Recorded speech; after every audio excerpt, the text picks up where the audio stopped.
नमस्ते सदा वत्सले मातृभूमि।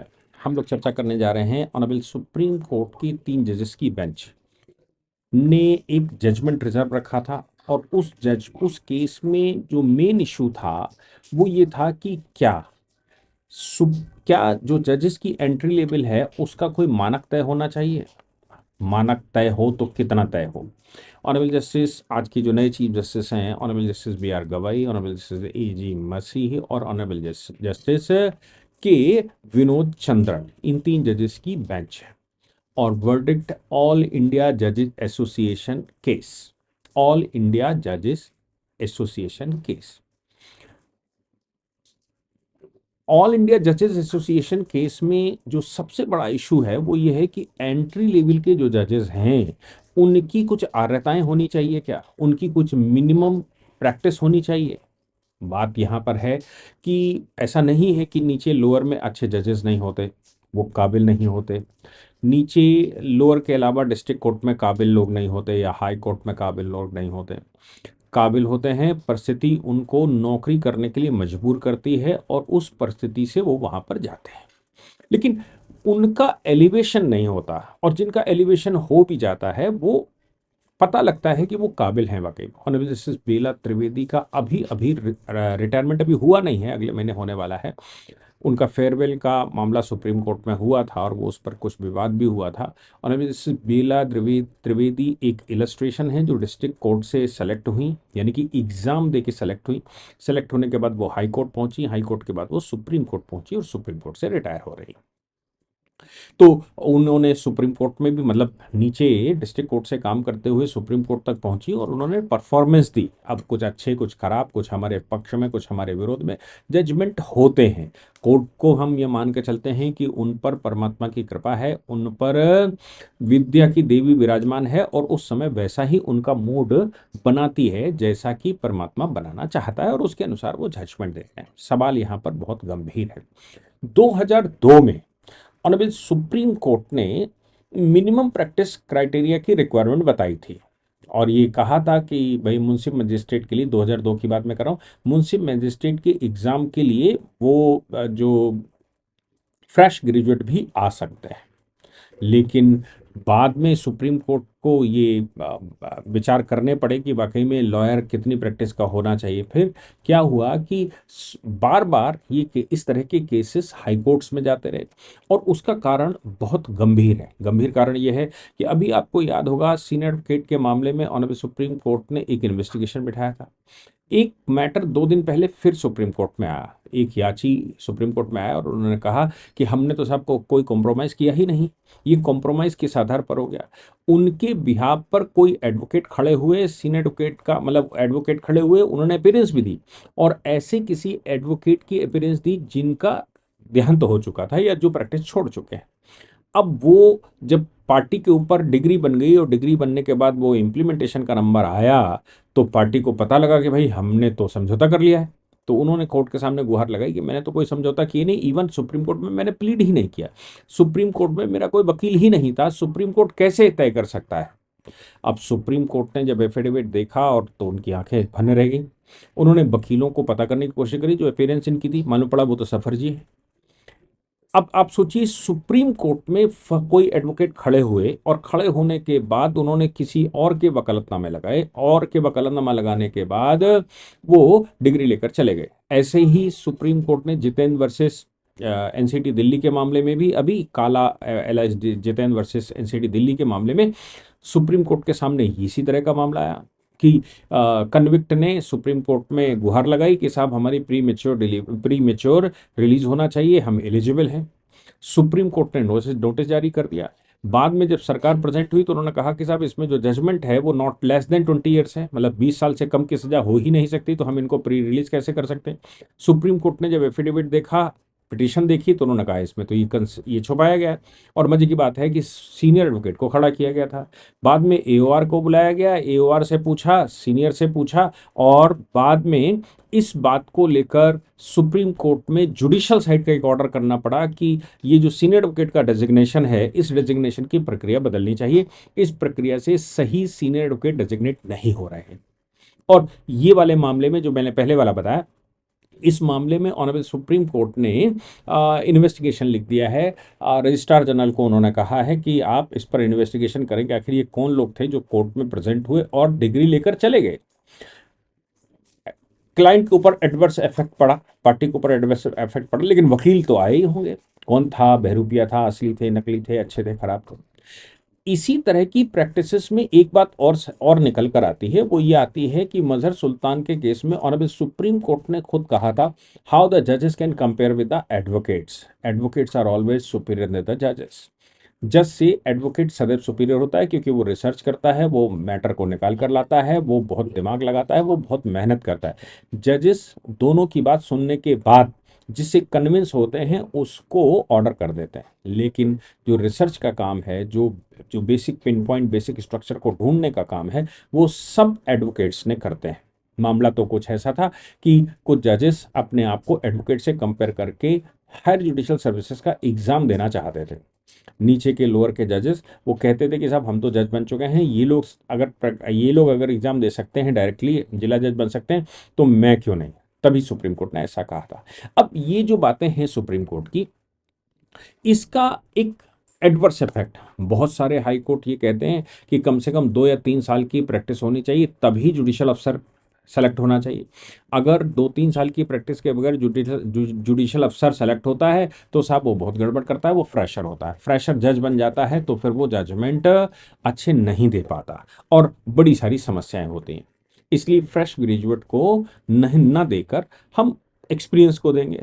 कुछ ये कहते हैं कि नहीं नहीं, फ्रेश को ही देंगे। हमको याद होगा 2002 में ऑल इंडिया जजेस एसोसिएशन का एक केस आया था। 1993 के जजेस एसोसिएशन के केस में का ऑब्जर्वेशन इसमें उन्होंने लगाया था। सुप्रीम कोर्ट ने ऑब्जर्व किया कि 1993 में जब ऑल इंडिया जजेस केस आया था, उसमें ये कहा था कि भाई कम से कम 3 साल की प्रैक्टिस होनी चाहिए एंट्री लेवल के। 3 साल की प्रैक्टिस के बगैर किसी को भी जज नहीं बनाया जा सकता। 2002 में जब ये मामला आया तो एक नया सवाल आया। नया सवाल ये आया कि साहब जो जो एंट्री लेवल का जज बनता है वो व्यक्ति होता है जो वकालत में सफल नहीं हो पाता। अगर 3 साल का समय कोर्ट में कोई व्यक्ति सही से दे देगा और कानून वो सही से पढ़कर गया है, 3 साल किसी अच्छे एडवोकेट के अंडर में उसने जूनियरशिप कर ली है, तो फिर वो एंट्री लेवल का जज बनने में इंटरेस्ट नहीं रखता, क्योंकि पावर भी है, पैशन भी है और पैसा भी है। और वहाँ एंट्री लेवल का जो जज बनता है वो केवल सीट का, वो तो एक सरकारी कर्मचारी की तरह ट्रीट करता है। बाद में इसमें शेट्टी कमीशन बैठा। शेट्टी कमीशन ने जो आर्गुमेंट, वो एमिकस क्यूरे बनाया गया, और शेट्टी कमीशन का भी ये कहना है कि इसको मैंडेटरी नहीं रखना चाहिए। यानी कि फ्रेशर, हमें टैलेंट फ्रेशर में ही ले लेना चाहिए, ग्रेजुएशन करते ही हमें टैलेंट ले लेना चाहिए।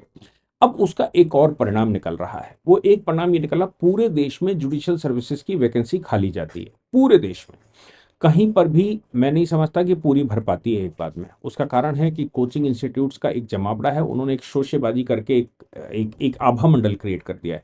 5-5 हज़ार लोगों को पढ़ाते हैं और एक रटे रटाए पैटर्न पर बच्चे को ले आते हैं। उस पैटर्न से उसको बाहर नहीं निकलने देते, जबकि उन्होंने अपने लोग लगा रखे हैं जो बच्चे को हिप्नोटाइज करते हैं। स्कूलों में, कॉलेजेस में उनके प्रोफेसर उनके एजेंट की तरह काम करते हैं, तमाम कचहरियों में एजेंट की तरह काम करते हैं, और सीनियर एडवोकेट का एक जो जो जो पढ़ गए होते हैं, जिनके सिलेक्शन नहीं हो पाए होते हैं, वो भी बड़े गर्व से कहते हैं मैं फला इंस्टीट्यूट से पढ़कर आया। वो अपने कॉलेज का नाम नहीं लेते, वो इंस्टीट्यूट से पढ़कर आते हैं। बाद में पता लगता है कि उनकी बेसिक डेप्थ तो है नहीं, बेसिक नॉलेज की कमी है, क्योंकि केस लॉ के आधार पर नहीं पढ़ाते, क्योंकि बेसिक स्ट्रक्चर कानून का नहीं पढ़ाते, कानून का मोरल स्ट्रक्चर नहीं पढ़ाते। बेर एक्ट हाथ में पकड़ाते हैं और बेर एक्ट पकड़ाकर अपना एक नोट्स बनाते हैं। नोट्स बनाया जाता है पिछले क्वेश्चन पेपर्स के आधार पर। अब पिछले क्वेश्चन पेपर के आधार पर अगर नोट्स बनेगा तो तय बात है कि अगर कोई भी क्वेश्चन पेपर उठा के देखोगे उसका आंसर उसमें होगा। बच्चा बहुत खुश होता है, कहता हमारे सर या हमारे इंस्टीट्यूट का नोट्स दुनिया में सबसे अच्छा है, कोई पेपर उठाकर देखो उसका आंसर उसमें मिलता है। जबकि उसको नहीं मालूम कि वो जो नोट्स बनाया गया है वो पुराने पेपर देखकर ही बनाया गया है। यानी कि अब नया क्रिएशन, दिमाग लगाना, दिमाग से पढ़ना, और जो बेसिक कॉन्सेप्ट है जो बिना बेयर एक्ट के होना चाहिए, कानून का एक चीज ध्यान रखिएगा कि एक बेसिक कॉन्सेप्ट है, वो बेसिक कॉन्सेप्ट बिना बैरक्ट के भी सिद्ध होता है। बैरक्ट में आपके पास ना हो तो भी बेसिक कॉन्सेप्ट के आधार पर निर्णय लिया जा सकता है। और अभी सुप्रीम कोर्ट में 86 केसेस का एक बंच है। उन 86 केसेस के बंचों के आधार पर वो कहते हैं कि इसमें सारी चीजें कॉन्स्टिट्यूशन की डिस्कस की गई हैं। इसको अगर किसी ने पढ़ लिया, समझ लिया, इसका मतलब बिल्कुल साफ है कि वो कानून की गहराइयां समझने लगा। हम सब जानते हैं कि कानून का ये जो वो है, उसमें बैरक्ट में जो लिखा हो वो भी सुप्रीम कोर्ट में चैलेंज होता है, और इस आधार पर चैलेंज होता है कि बेसिक स्ट्रक्चर बेसिक कॉन्सेप्ट के खिलाफ है।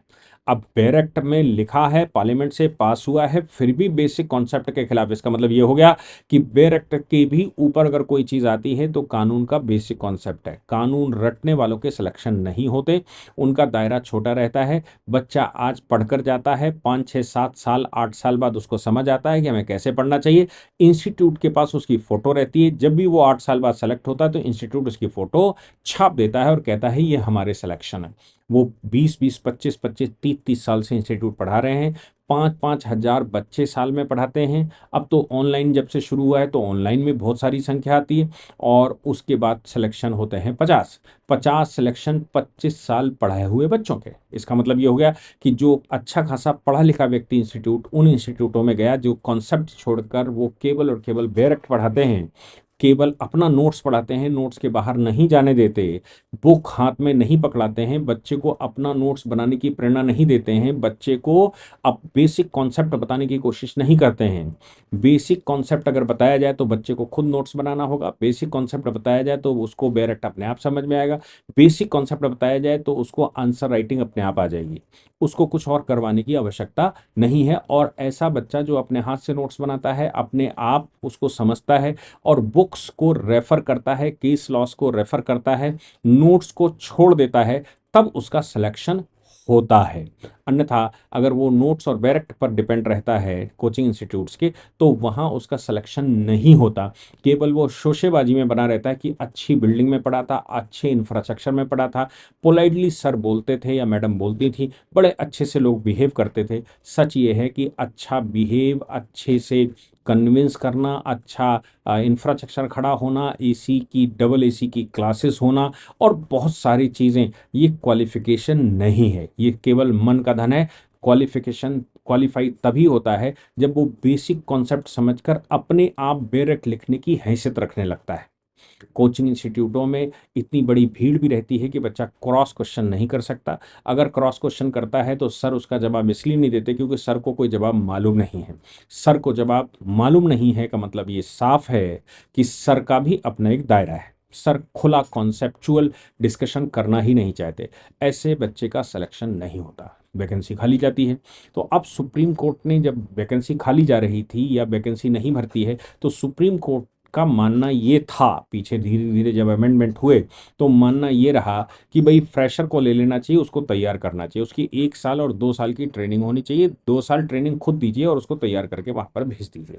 वो ऐसा ना हो 3 साल प्रैक्टिस में चला जाए, 3 साल प्रैक्टिस में जो चला जाता है वो उसको वहाँ इंटरेस्ट आने लगता है, उसको जज की सीट पर इंटरेस्ट नहीं रहता। क्योंकि हमारी फील्ड में, जुडिशियल फील्ड में या लॉ की फील्ड में, 2 पोस्टें सबसे पीछे मानी जाती हैं।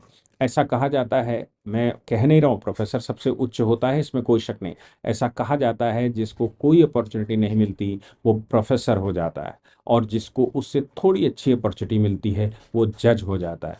लेकिन लॉ में इतनी अपॉर्चुनिटी है, ना प्रोफेसर बनना चाहता है ना जज बनना चाहता है। जिसको अपॉर्चुनिटी का पता लग गया, जिसने काबिलियत हासिल कर ली, वो कानून की फील्ड में महारथी हो जाता है।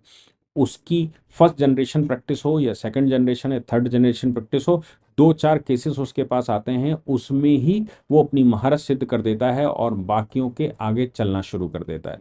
लेकिन ये बहाना बनाकर कहा जाता है मैं फर्स्ट जनरेशन लॉयर हूँ, मेरे पास क्लाइंटेज सिस्टम नहीं है, क्योंकि काबिलियत नहीं है, इसलिए ऐसी बातें की जाती हैं। तो ये बिल्कुल साफ हो गया। अब सुप्रीम कोर्ट आज ये तय करने वाला है कि वाकई में एंट्री लेवल पर कोई कोई फिक्सेशन होना चाहिए, कोई प्रैक्टिस का क्राइटेरिया होना चाहिए, मिनिमम प्रैक्टिस का क्राइटेरिया होना चाहिए, क्योंकि हाई कोर्ट का जज बनने के लिए तो मिनिमम प्रैक्टिस का क्राइटेरिया है, सुप्रीम कोर्ट का जज बनने के लिए भी मिनिमम प्रैक्टिस का क्राइटेरिया है, और डिस्ट्रिक्ट जज बनने के लिए भी मिनिमम प्रैक्टिस का क्राइटेरिया है। क्या एंट्री लेवल पर भी मिनिमम प्रैक्टिस का क्राइटेरिया होना चाहिए, जो सामान्यतः 2 या 3 साल की मिनिमम प्रैक्टिस कई हाई कोर्टों ने अपने यहाँ प्रोनाउंस कर रखी है, लेकिन दूसरे हाई कोर्टों ने अपने यहाँ फ्रेशर को इनविटेशन दे दिया है कि फ्रेश भी आ सकता है। तो ये जो एनोमली है, इस एनोमली को सुप्रीम कोर्ट के नए चीफ जस्टिस सॉल्व करने वाले हैं। इसका निर्णय आएगा तो निश्चित रूप से हम आपको उसकी चर्चा करके बताएंगे कि निर्णय कहाँ जा रहा है। लेकिन मेरा मानना ये है कि ये क्राइटेरिया जो एग्जामिनेशन का है, ये केवल एंट्री लेवल या डिस्ट्रिक्ट लेवल पर नहीं होना चाहिए। मिनिमम क्वालिफिकेशन का क्राइटेरिया एलिवेशन से पहले भी होना चाहिए। जैसे सुप्रीम कोर्ट में प्रैक्टिस करने के लिए एडवोकेट ऑन रिकॉर्ड होना जरूरी है, वैसे ही जज बनने के लिए भी एडवोकेट ऑन रिकॉर्ड टाइप का एक एग्जाम क्वालिफाई करना आवश्यक होना चाहिए। तभी हाई कोर्ट और सुप्रीम कोर्ट के जजेस का अपॉइंटमेंट हो सकता है। मेरा मानना बिल्कुल साफ है। जिस दिन ऐसा कर देंगे उस दिन सारी जुडिशरी अच्छी हो जाएगी, जो डाउट हैं लोगों के क्लियर हो जाएंगे। जय हिंद, जय भारत, वंदे मातरम।